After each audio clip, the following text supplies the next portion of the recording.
якта совети зуртон метум, чтоб да хотир дорен ки ин чиза ҳеҷ намега ба шумо. Ягон вақт нагӯед ки ман ҳамин корро карда наметавонам. Ягон вақт нагӯед ки ман 3 сол боз хондум Русияро, Россия омадам, гаштам, ина ҳолиам гаштам, ёд нагирифтам. И хеле гапҳоро назанед. Шумо метавонед. Мақсад ина ман ёд гирифтам, ина як каси дига ёд гирифт. Мисол бинед ҳамун қатитон гаштаги бачаҳо хотя бы по-любому ҳаст бачае ки масалан русиро медонад, ёд гирифта. Шумо ай ӯ ёки ай ман бо ягон каси дига чӣ камбудӣ доред? Ҳичи. ҳамин худованд мегӯяд ки ай ту ҳаракат аз ман баракат мегӯяд. Ту вақте ки ҳаракат кунӣ, кӯшиш кунӣ, хонӣ, чӣ ба ёд намегирӣ? Ёд мегирӣ, ай дастат меояд.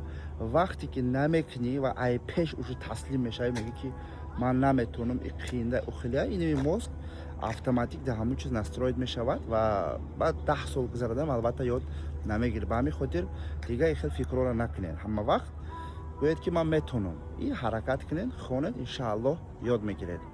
Агар ки хоҳед ки дарсҳои русӣ онлайн гиред, ба ҳамин рақамҳо ба телеграм нависед, ёки боло ба ҳамин ссилка пахш карда дароед.